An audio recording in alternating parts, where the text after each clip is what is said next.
Welcome to First Parish in Bedford, a Unitarian Universalist congregation where we come together every week as a people with diverse beliefs and a shared commitment to bring more peace, more love, more justice, and more joy into the world.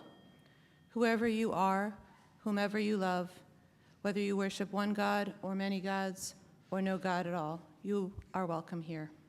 My name is Jennifer McLean, and I am the worship associate this morning. I want to say a special welcome to all of our visitors this morning, in person and on Zoom. We are glad you're here with us today. Here in the sanctuary, you are invited to fill out a blue connection card, which you'll find at the end of the pews. You can give that to one of the ushers during the collection, and we will add you to our mailing list. In Zoom, we will put a link in the chat to a form you can also fill out as your virtual blue connection card. Parents and caregivers of little ones, there is a nursery available downstairs for your convenience, but we are always delighted to have little ones here in the sanctuary as well. After the service, everyone is welcome to join us for coffee, tea, and fellowship in the common room back that way. Visitors, if you see someone with a big red coffee mug in their hand, that is a person from our membership team who would be delighted to say hello and answer any questions you might have about the church. We have a few announcements today. After the service, everyone is welcome to join us for a climate cafe upstairs in the Bacon Room, which is on the second floor, to continue the conversation. This will also be on Zoom, so if you're watching remotely, a Zoom link has been sent out. Just a reminder, the office is closed on Monday for Patriots Day. Happy Patriots Day, and good luck to all the marathoners out there. Next Sunday is the end of the stewardship drive, and our pledge goal this year is $560,000. As of today, we have received pledges totaling $450,000, with just over 50% of the pledge forms that we sent out returned with a pledge. So that's great, and a big thank you to everyone who has already pledged for your generosity. And we still have a ways to go. We're approximately $110,000 short of our goal, and the stewardship team is confident that we will get there, but it will take all of us working together to reach that goal. So every pledge matters and is appreciated, and we would love to see the participation rate closer to 100%. So if you have not yet done so, please consider turning your pledge in this week. You can pledge on the website or at the office, and Sarah Dorr from our stewardship team will also be at a table during coffee hour to answer any questions you might have, and I'm sure she would be more than happy to receive a pledge then and there. So please remember to finish that. Final announcement. The public witness team is encouraging us all to participate in the May Day No Work, No Shopping Pledge and Day of Witness. There's an insert in your bulletin that lists many ways you can participate. It's double-sided, which I just noticed. There's also a list of events around the area, including a public witness event at First Parish from 10 to noon. So find your thing that is yours to do, and we hope to see you there. Every Sunday, we light our chalice at the start of our service. This morning, our chalice lighting words are by Reverend Margaret Keep. As surely as we belong to this universe, we belong together. We join here to transcend the isolated self, to reconnect, to know ourselves, to be at home, here, on the earth, under the stars, and linked with each other.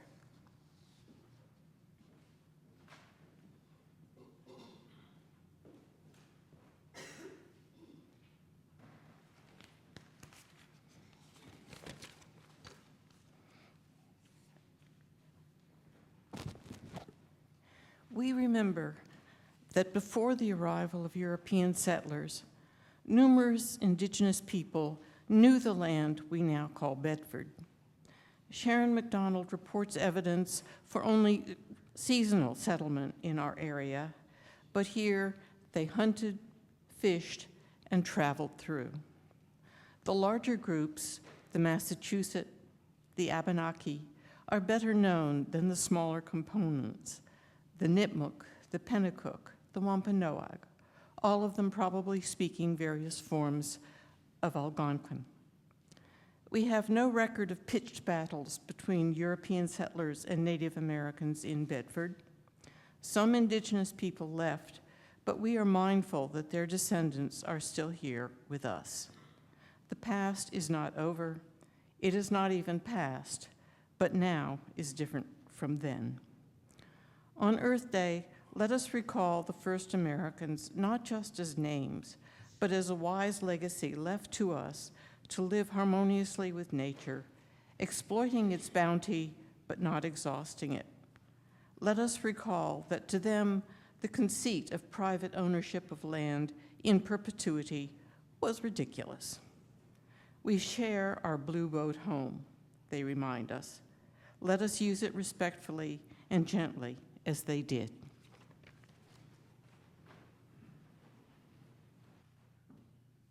Nature is not what we see. The hill, the afternoon, squirrel, eclipse, the bumblebee. Nay, nature is heaven. Nature is what we hear, the bubbling, the sea, thunder, the cricket. Nay, nature is harmony.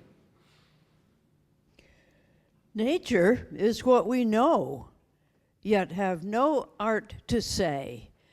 So impotent our wisdom is to her simplicity. By Emily Dickinson.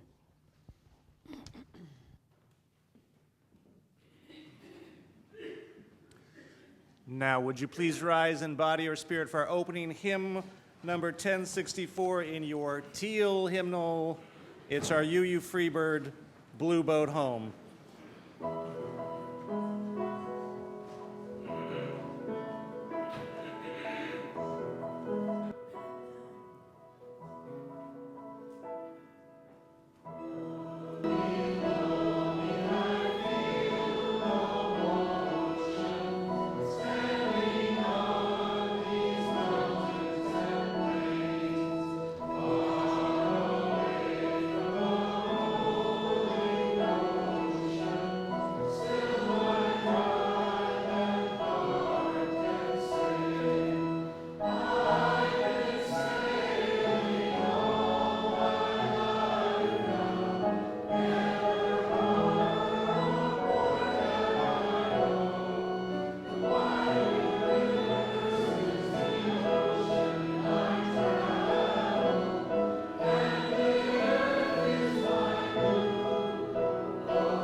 Would you please remain standing for our unison affirmation that we say every Sunday? It is in your order of service and also on the screen.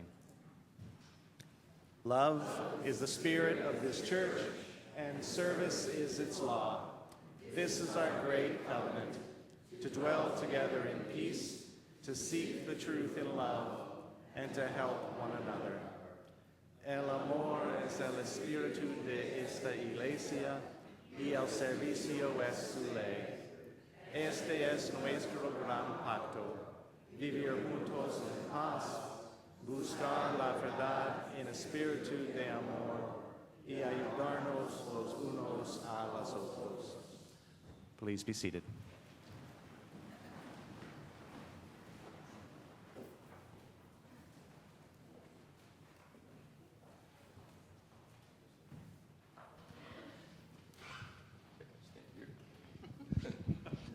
Okay, I'm Bob McClatchy, a member of the Environmental Justice Committee. What we're going to do in a minute is to watch a climate video to the tune of You Are My Sunshine. Now, I think everybody knows the tune, but the words will be different, and in particular, the chorus is one that has, you've had an insert that identifies this song, which in the insert says, starts with, you are our sunshine, a little bit different. And when we sing the chorus, I would like to encourage the congregation to join me in singing the chorus with the video. So I wanted to also comment to you that there are 5 times we'll have a chance to sing the chorus. So if you get it wrong the first time, you have 5 chances to get it right. Okay, let's have the video.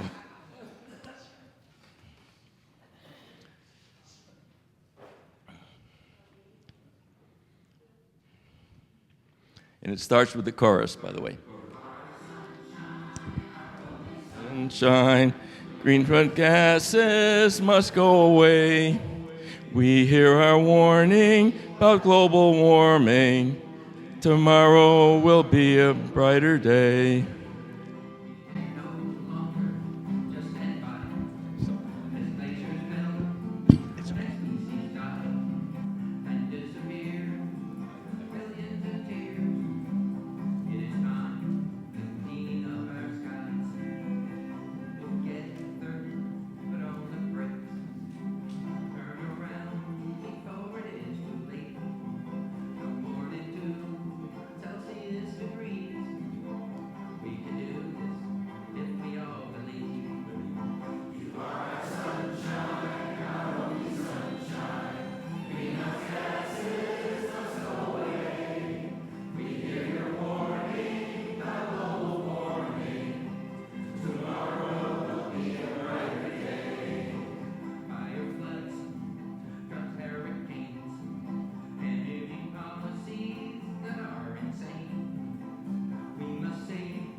Thank you so much, Bob and Brad, for helping lead us through that song. And now we are going to sing our children out to their religious education classes to Jason Shelton's Children's Blessing.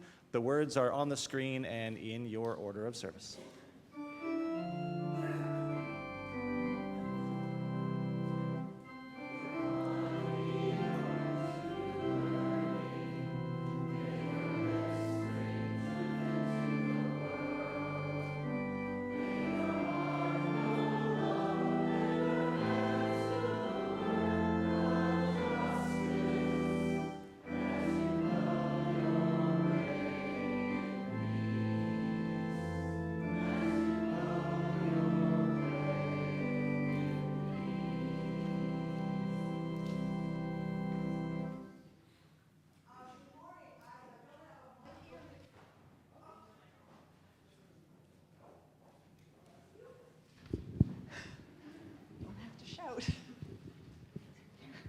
Okay, good morning. I'm Liz Connors, a member of the Lay Pastoral Care Team, and this is the time in our service when you are invited to share joy or concern with the congregation. After we hear from folks in the sanctuary, we'll be going to Zoom. I will be here at the candle stand at the end of the service if you'd like to light a candle in private. Please say your name, hold the microphone close, keep your comments brief and personal if possible. And I'll be here at the end of the service if anyone wants to light a candle in private. I think we do. So this last candle is one for the joys and concerns we are holding in our hearts.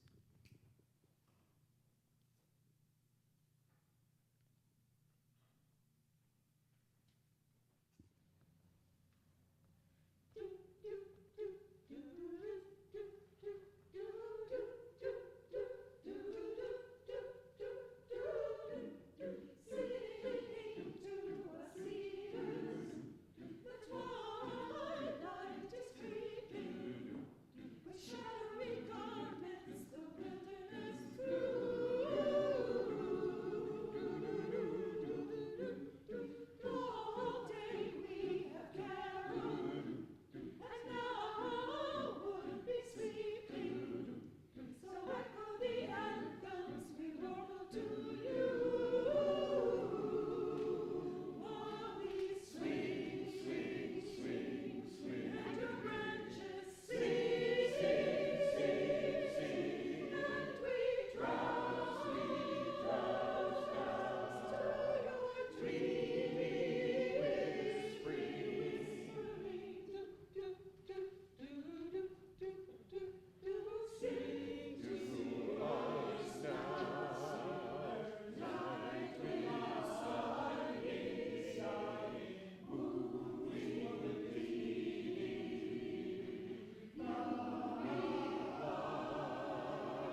I'm Corinne Dowd with the Environmental Justice Committee, and I'm going to share an observation about mud and the rise of white water lilies from Henry David Thoreau's journal, June 20th, 1853.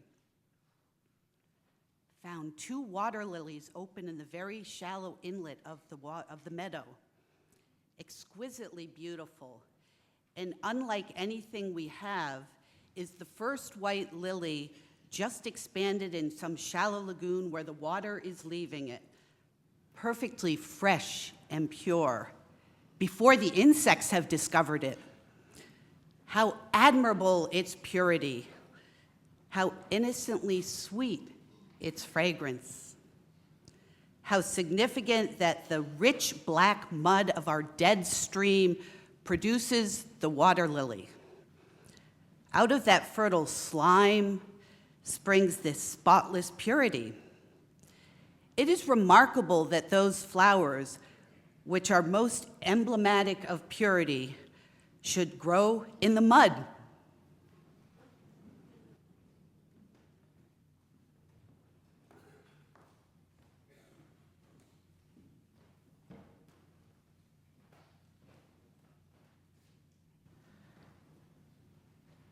So this morning's offering introduction comes from an essay called A Collective Abundance by Melissa Jeter. My abundance is at home, she says. When I'm out of funds, I know I still have friends. They're the kind of people who make a meal and bring it over just because were having fun cooking and thought of me. Their joy is in the giving. She goes on to say that relationships were generative in her home. There was a concern for well-being, food for the soul and rest for the body. And she says that her grandparents taught her about creating a home of abundance. She says, they remind me that I am loved when I am in my own garden, when my friends agree to water my garden and I water theirs. We are creating and holding abundance collectively. We hold us, and that too is abundance. So, in the spirit of holding one another and collective abundance, I invite you to give generously to the work of this congregation. The offering will now be gratefully accepted.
There is a well-known story, maybe more like a parable, probably you are familiar with it. A boy is walking along a beach in the morning, and the edge of the beach is littered with thousands of starfish who have been beached by the receding waves. As far as the eye can see, there are starfish lying out on the sand where they will soon bake in the midday sun and die. And as the boy walks along the beach, he stops at each step and picks up a starfish and tosses it gently back into the ocean.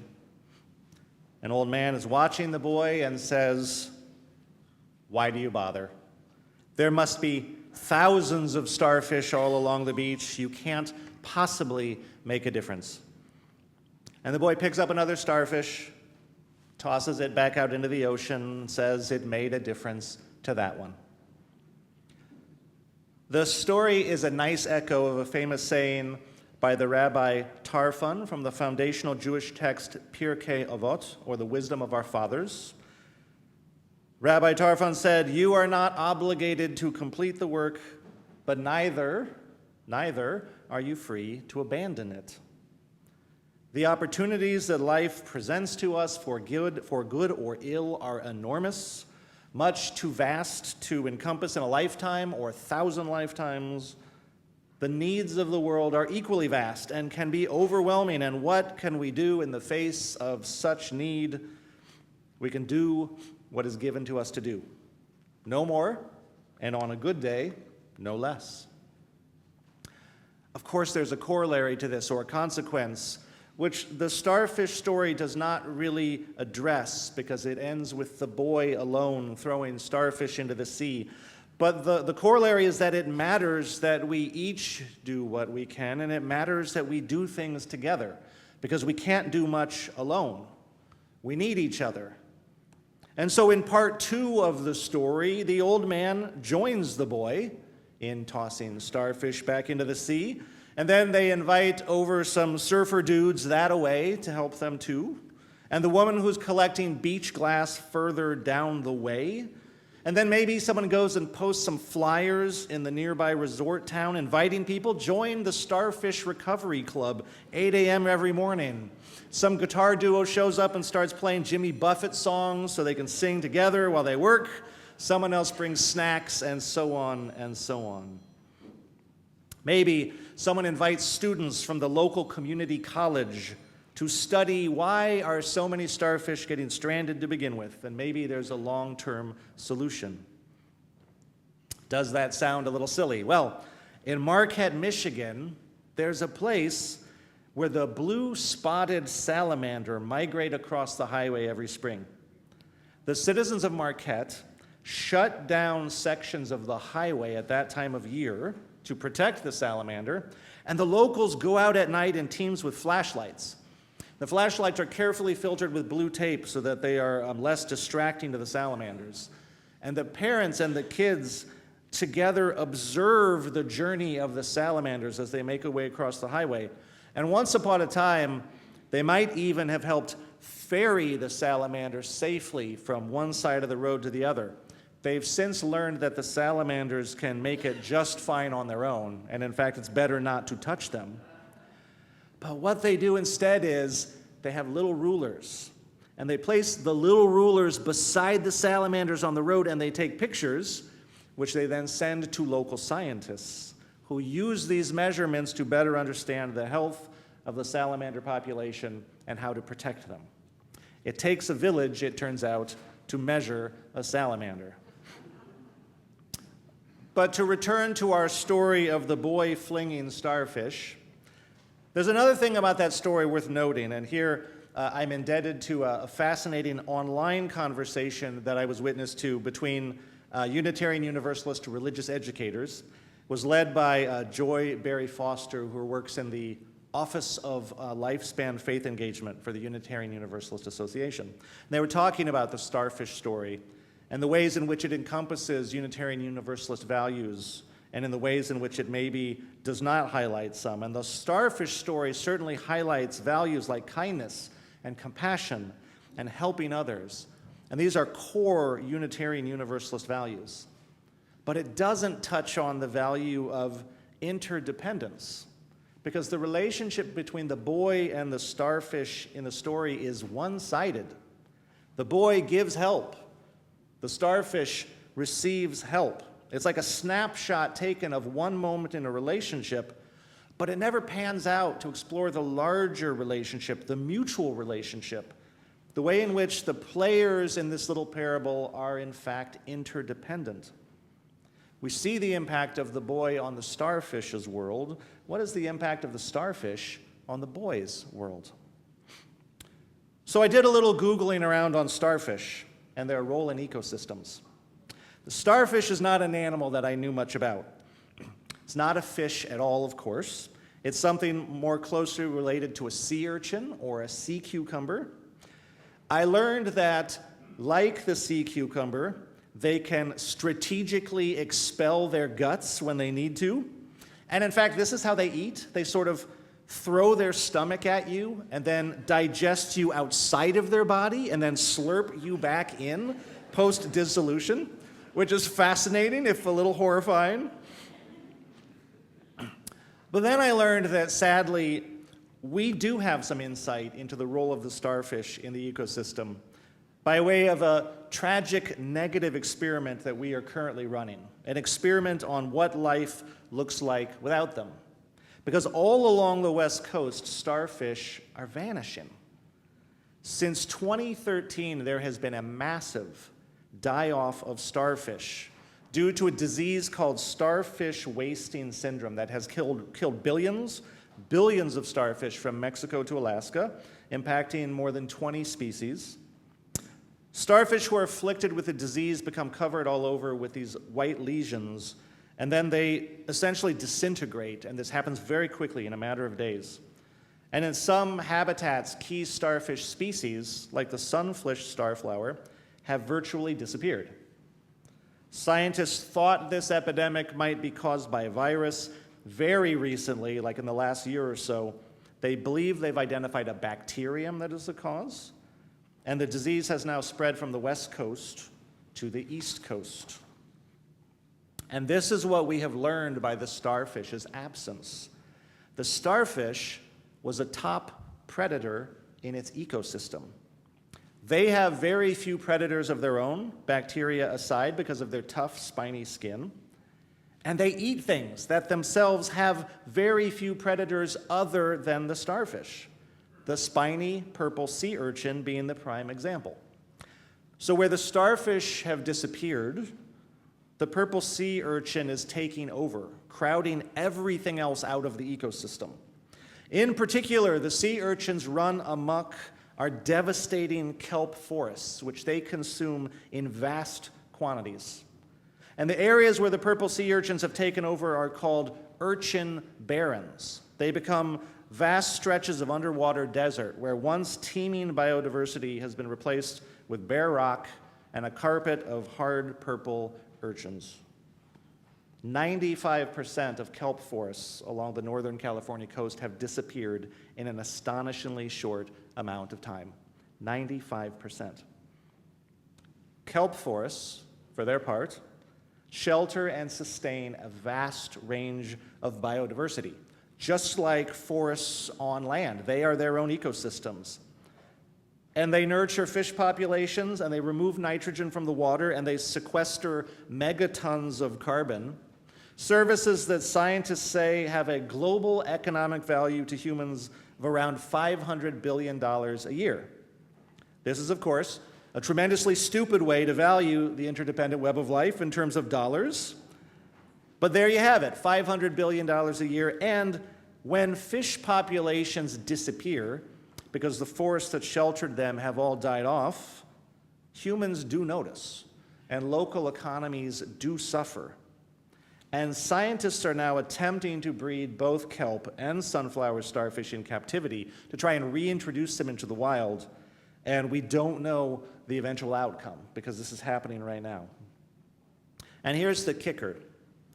Kelp forests were already weakened by a massive warm water marine event in the 2010s at the same time that the starfish began to disappear. And that warm water event that already weakened the kelp forests was significantly exacerbated by human-caused global warming. We had a significant role to play in the harm to the kelp forests. And there's evidence, although it's not conclusive evidence, that global warming also plays a role in the epidemic of starfish wasting syndrome, because warm waters foster bacteria growth and the spread of disease, just as warmer climates on land are leading to the migration of diseases. So there's evidence that we have a role to play in the dying off of the starfish. And then the dying off of the kelp forests will in turn aggravate global warming even more, because the kelp forests are no longer there to sequester the many, many megatons of carbon that they were pulling out of the atmosphere free of charge year after year. And the accelerated global warming, as we know, brings with it a whole host of environmental consequences that are not just an economic nuisance to humans, but are ultimately an existential threat. So, we and the starfish, it turns out, are indeed bound up together in a great interdependent web, and the starfish have all this time been lavishing favors on us of which we were scarcely aware, and we have, for our part, been making their lives more difficult, perhaps lethally so, through the changes we are effecting in the oceans. I say perhaps, but if we look beyond this particular animal and this particular story, there's no perhaps about it, right? Biologists call our era the sixth great extinction, the extinction engineered by the human species. The choices we humans make, are making, have made, continue to make, matter a great deal to our co-inhabitants on this earth. And will we learn too little too late that their well-being is also our well-being? Our overarching theme this year is hope, and the sub-theme for this month is freedom. How does hope free us from despair and open up avenues of possibility? How does freedom in turn give us cause for hope? Where the human mind and spirit are free, where humans are politically free, there's always the hope of progress, right? We Unitarian Universalists are big believers in the human spirit. But environmental issues and topics like global warming can be a hard subject to bring a lens of hope and hopefulness to, right? The problems feel so big. Our ability to affect outcomes feels so small sometimes in comparison. And many of us might feel, probably do feel, that we are moving in the wrong direction right now as a society, as a government, with regards to the problem we are facing. We're moving away from collective solutions to climate problems in the name of individualism, in the name of deregulation and economic freedom. We're turning our back on the green energy revolution in the name of cheap energy and individual economic choice. We are turning our back on science in the name of limitless profit-seeking, the freedom to extract and burn oil and natural gas and coal without regard to the now very well understood and predictable, albeit not perfectly predictable, consequences. All of this is being done in the name of freedom. And freedom is a value that we share as Unitarian Universalists. But the freedom that is offered to us is the freedom to extract and consume without limit. The freedom to live as if we are isolated individuals, disconnected atoms, 9 billion petty princelings, each of us ruling as sole sovereign on our own independent island. But that is not reality. And coming back to last week's sermon, we cannot be intellectually free, which means we cannot be spiritually free, which means we cannot be free, full stop, if we are not first able to acknowledge reality. Do you remember the land of the lotus eaters from Homer's epic poem, The Odyssey? The hero Odysseus, sailing across the oceans, comes ashore on an island where the people do nothing but eat the leaves of a narcotic lotus plant all day. The plant stupefies the will of his fellow sailors who try it. It strips them of their memories, it strips them of their desires, until they want nothing more than to just stay where they are, eating the lotus plant. And Odysseus has to literally forcibly drag them back to the ship to break its spell. To be ensnared in an illusion is not to be free. any more than the sailors on the land of the lotus eaters were free. And late-stage capitalism offers us an addictive illusion, just as tempting, just as enthralling, just as addictive as the lotus, and it is the illusion of our separateness. From the illusion of our separateness, we might imagine that limitless consumption is possible. From the illusion of our separateness, we might imagine that we can ignore the tears that we are making in the fabric of the web of life all around us. From the illusion of our separateness, we might imagine that other beings are expendable, or that the choices we make about how we will live here on earth can be reduced to simple questions like, what will lower the cost of gas the most?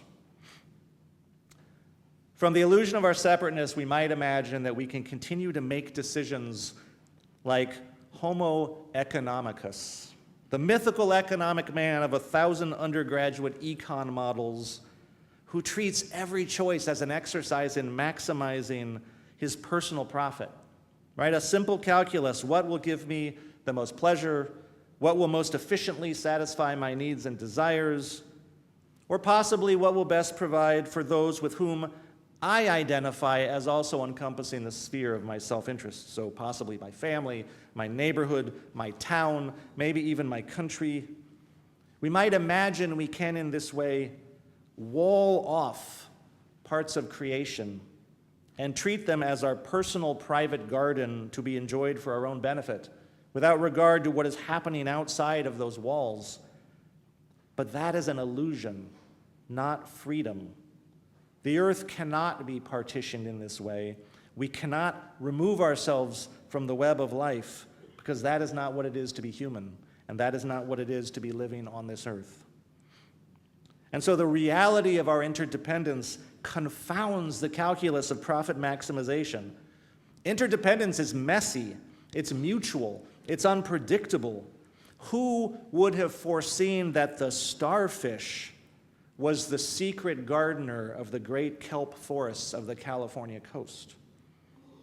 And interdependence points us towards ancient virtues that sometimes feel like harder virtues, like humility, compassion, curiosity, and moderation.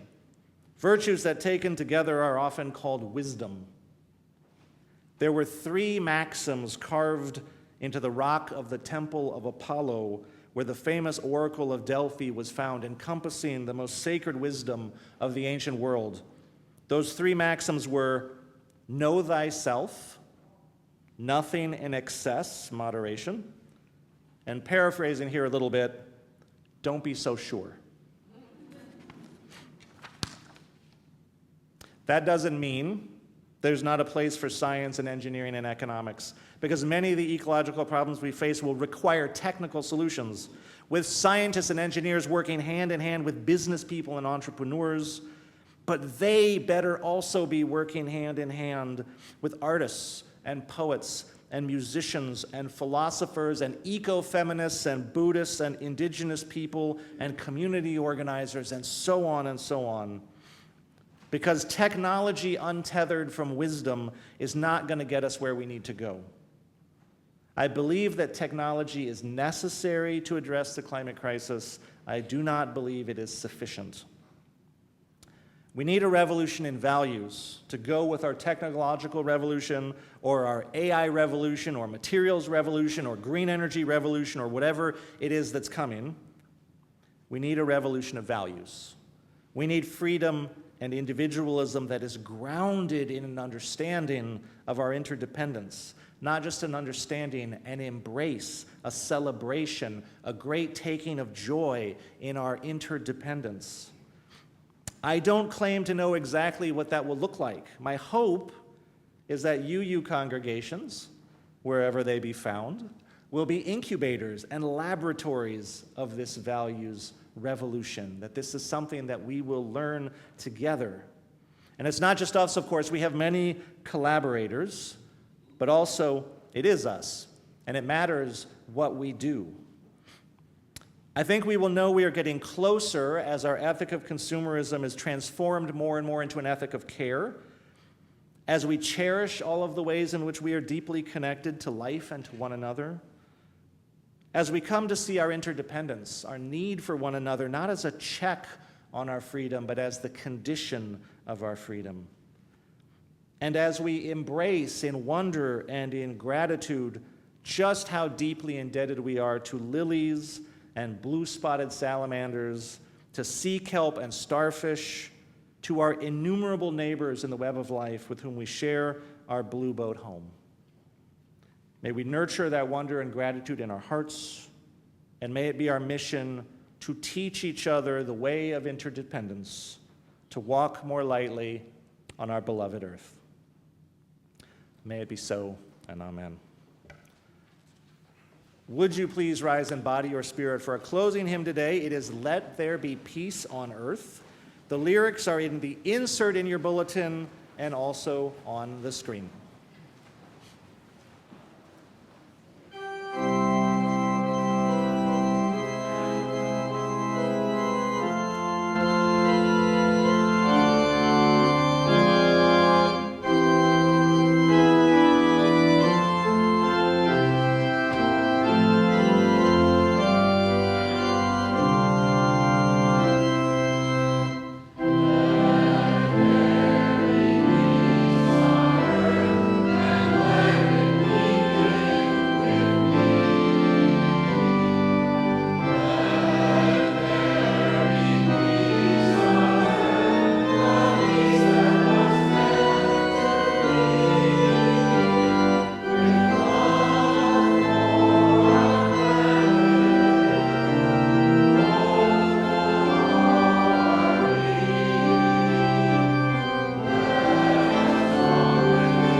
Our closing words today are by Max Kapp, his poem called Dear Earth.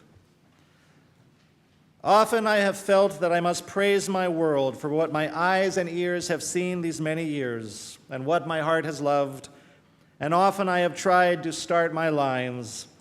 Dear Earth, I say, and then I pause to look once more, and soon I am bemused and far away in wonder, so I never get beyond Dear Earth. And now we extinguish the flame of our chalice, but not the light of understanding, the warmth of compassion, or the fire of commitment. Let us carry those in our hearts until we meet again.